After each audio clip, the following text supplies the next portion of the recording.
I'm getting asked all the time if 2025 is too late to start a podcast. Well, unequivocally, I'm going to say no to that. But why?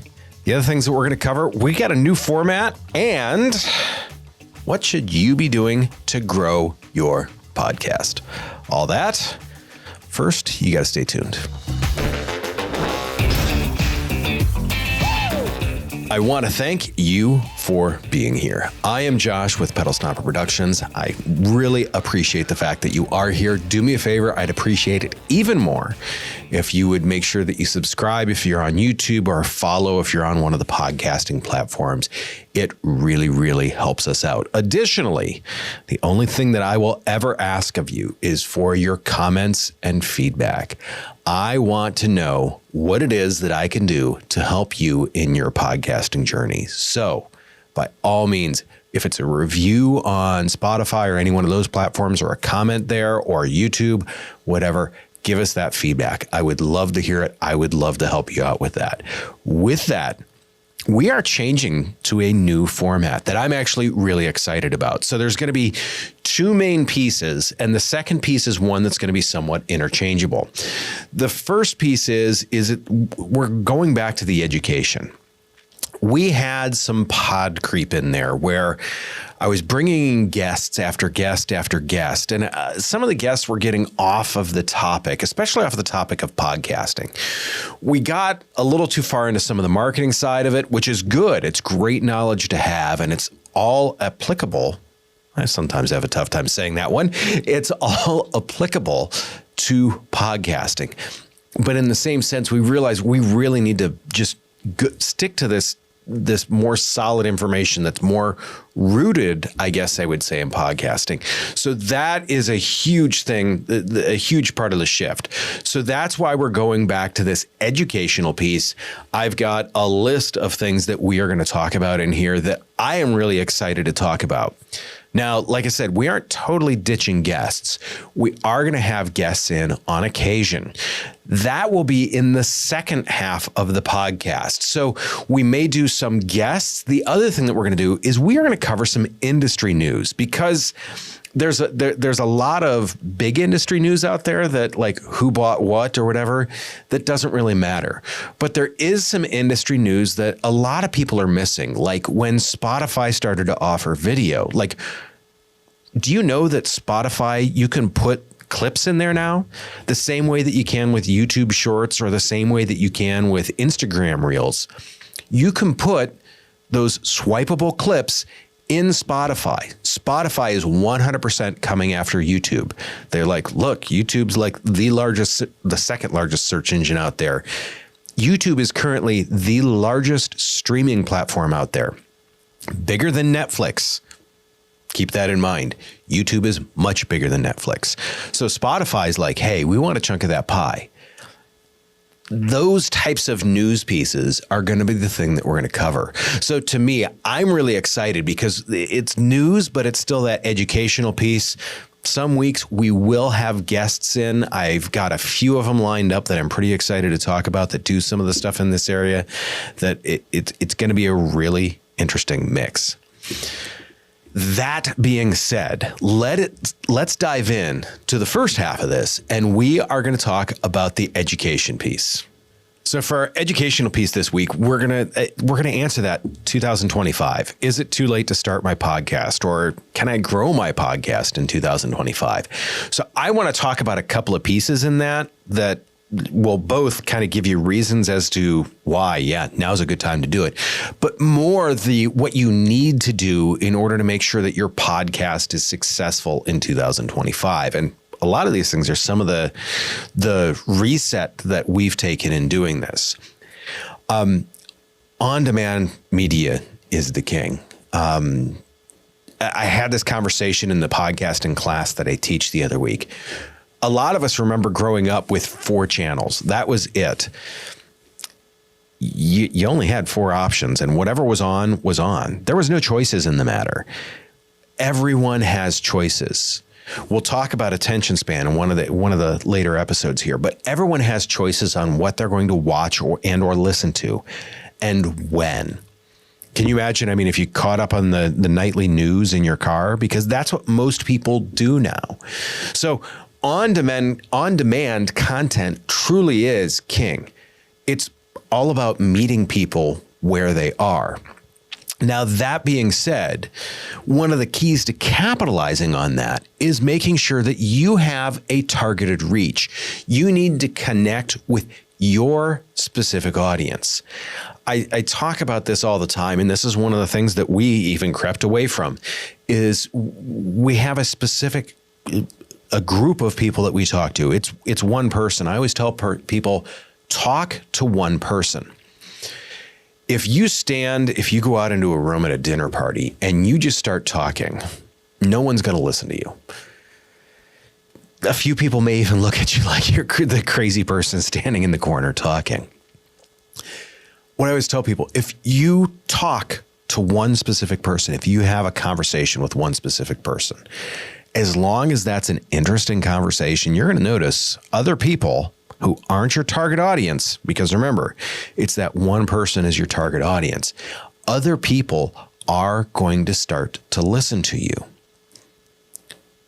They won't if it's not interesting. So once again, make it that targeted audience. Make it that really niche down. Get to where your 100% groove is. But do that to make sure that you're connecting with your specific audience. That is one of the biggest keys. And it makes it so it takes the algorithms a while to figure out what and who your audience is. But once they figure that out, they will start showing it to those people. The trap in this is everyone's like, I want to talk to so many people. I want to talk to everyone. The problem is when you do that, these algorithms, they can't figure out who your target audience is. Who should I be? They're like, who should I be showing this to? I'm not showing this to everyone. There's so much great content out there for individuals. Why am I going to show this to a broad audience? So that's why you really need to hone in and talk to the specific people that you want to talk to.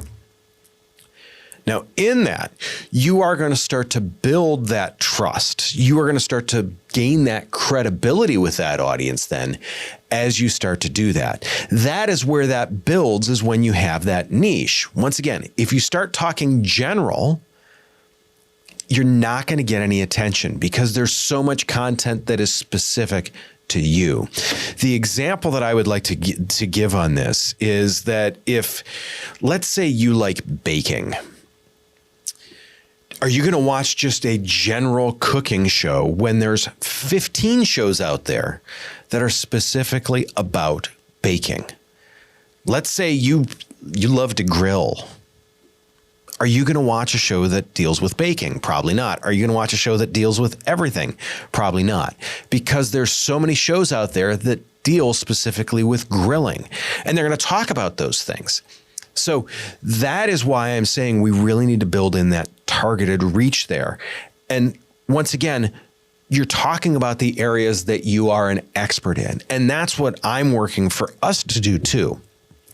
There's an area that I fit in very well, and I need to make sure that I am talking to all of you about that. I want to talk to you specifically, because if I try and talk to everyone, I'm going to end up talking to no one. The other thing that is interesting with podcasting right now is it has changed. I mean, podcasting, the original the origin of the name of podcasting comes back from the original old Apple iPod. I mean, that's where it comes from. Now, with that, it didn't really have video on it. In fact, in a lot of cases, it just had a monochromatic screen, and it would store a number of songs for you. It stems from that. It has grown into a multi-platform type of setup. So with this, we can now do the audio, we can now do the video, we can now do the short form video. All of these things they're things that come out of a podcast.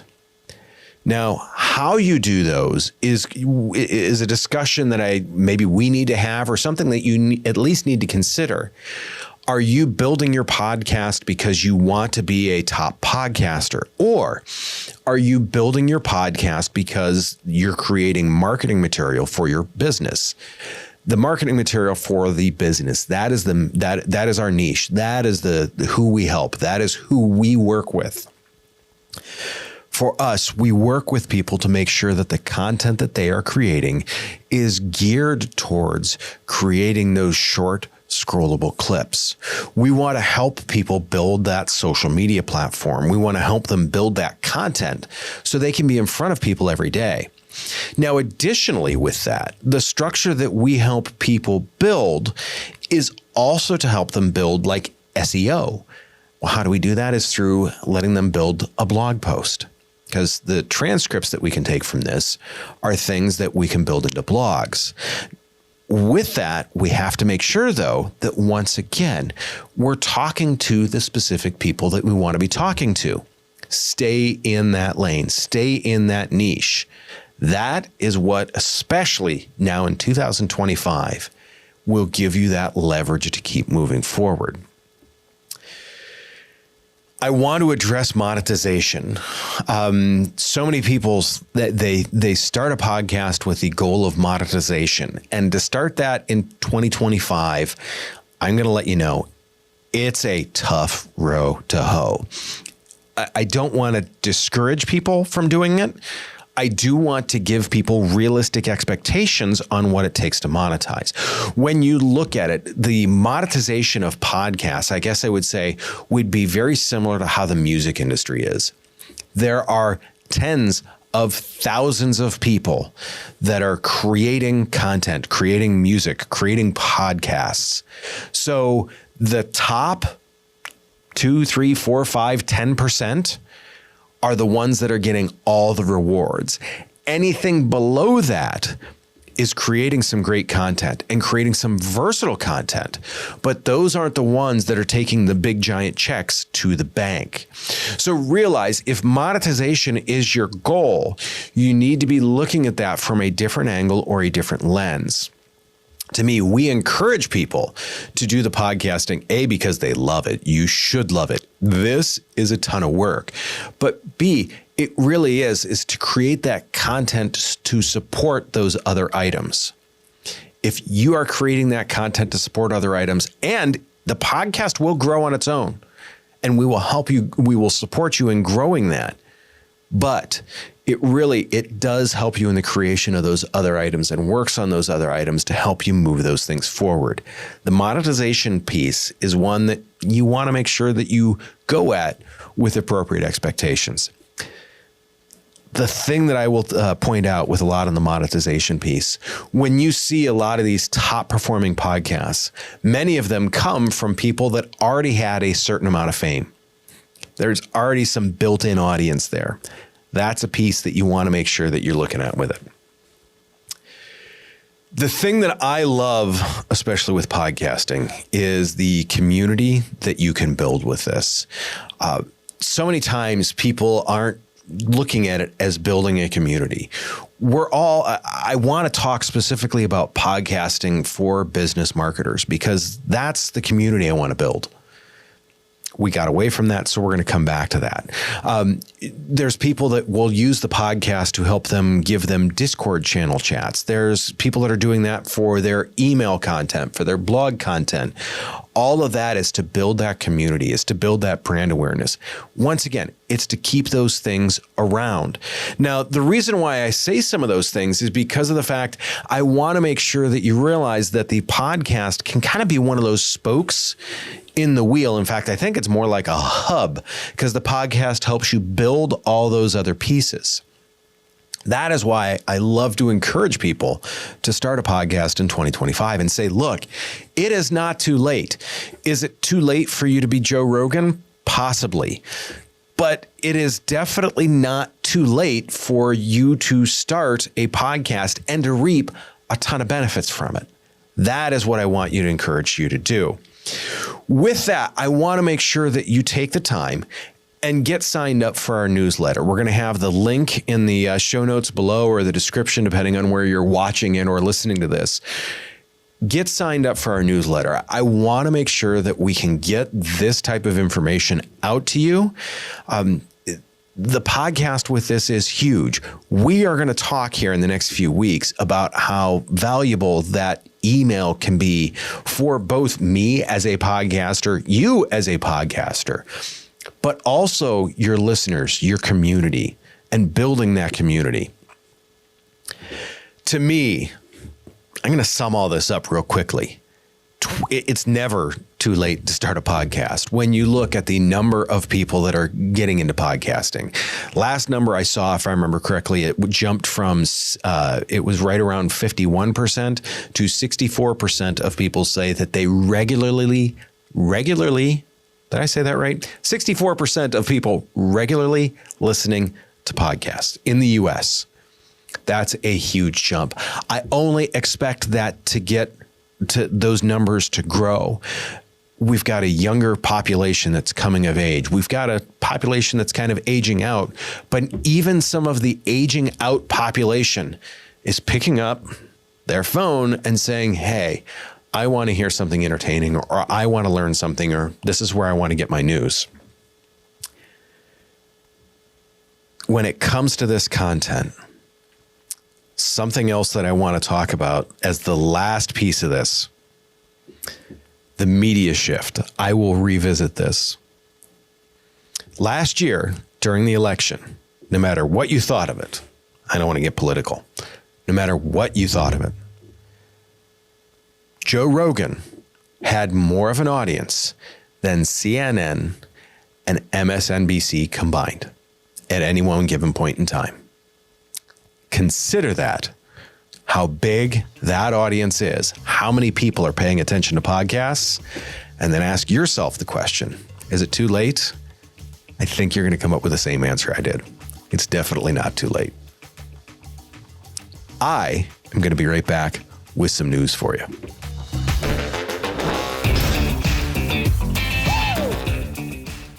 So here's our news section. I've got a couple of quick things for you, and these are going to be interesting.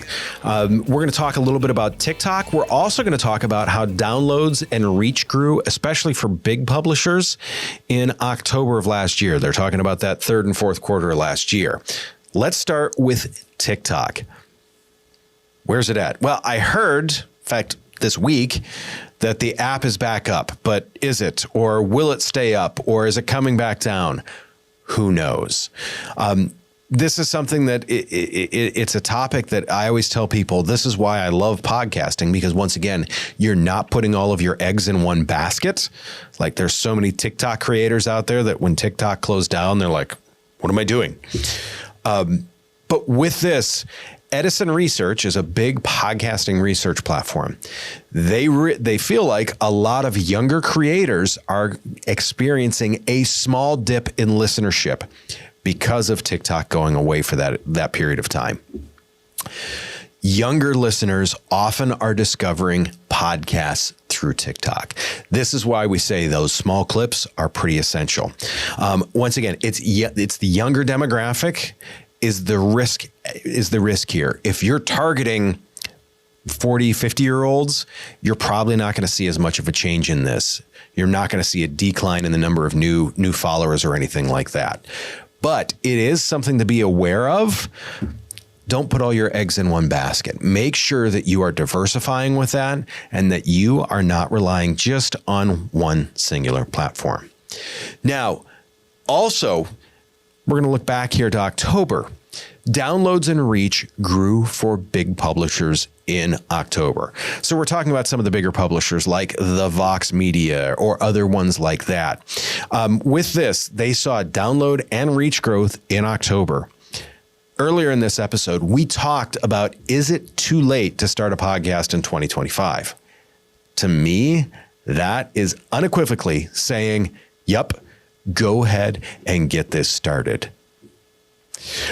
In terms of rankings for that, iHeartRadio is still number one in Podtrac ranking. Podtrac is a ranking service that ranks downloads and things of that nature. Now, if you're looking at the number one platform for listening to podcasts currently, I know a lot of you are going to say Spotify. Spotify does phenomenal with it. They just got passed. YouTube just passed Spotify in terms of podcast downloads and that. Keep that in mind. Do not sleep on YouTube. The big thing that they are noticing, growth has been driven by new content and existing show strength. Now, when they say existing show strength, they're saying that these shows are continuously putting out really good episodes. The new content that's coming out is really good content. That is what they are looking at with this. So keep this in mind. There is still a ton of growth in this. Additionally, make sure that you are putting out good quality stuff. And by when I say good quality stuff, I don't mean it needs to be filmed in the studio here. What I do mean is you need to put out good quality information and make sure that it fits your audience. Did you notice how this came full circle? Me too. With all that being said, I'd love to hear your opinion, your take on how this week went. I'm already looking at some things I need to polish up a little bit, but I feel pretty good about this. I would love to get your feedback. Put it in the comments, put it in the feedback, whatever you can do. Would love to hear about it. As always, make sure you take care of yourself. And if you can, take care of someone else. I will see you very soon.